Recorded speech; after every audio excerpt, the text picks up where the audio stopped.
Hi, I'm Louis Belknap with EZFrost, and now let's take a look at what's involved with replenishing the frosting bag during the day and the cleanup process at the end of the day.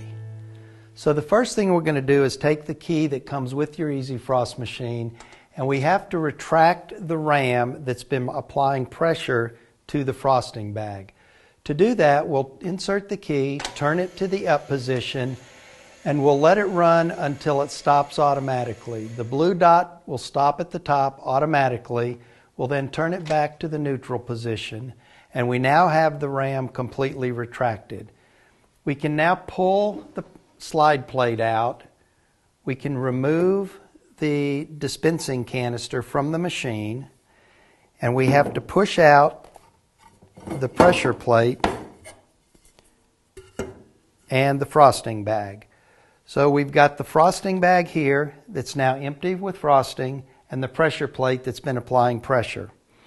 At this point, if you're going to put in a new frosting bag, you would refer back to the initial setup video that showed you how to put a frosting bag in to begin with. It's exactly the same process when you're replenishing it. So let's move on to the cleanup process then. At this point, you would continue taking the machine apart.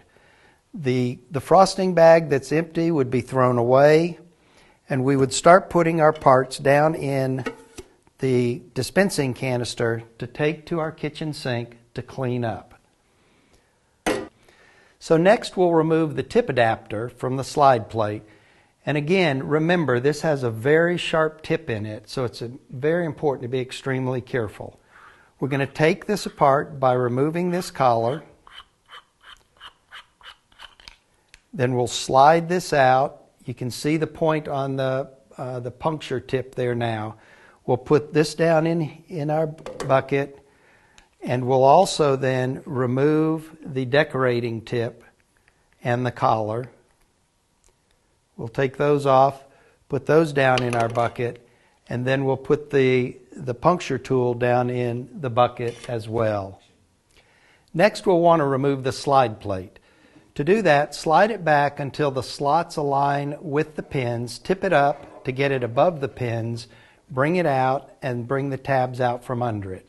We'll also take this back to the kitchen sink and clean it as well. The next thing we'll need to do is clean the ram and the outside of the machine. To do that, take the key and now turn it to the down position that will bring the ram down. You can see the ram slowly coming down. You want to make sure not to get your hand under it, and you don't need to bring it all the way down. Bring it down far enough to where you can see a good section of it. Take a damp rag or a soapy rag and clean that off. Take the same rag, wipe down the outside of the machine. You don't want to spray water or cleaning solution inside the slot on the front of the machine, because there are electronic components in there that if they get wet, it can damage the machine. So a simple wipe down with a soapy cloth will be adequate to clean the machine and keep it sterile for your customers. So that's all there is to it.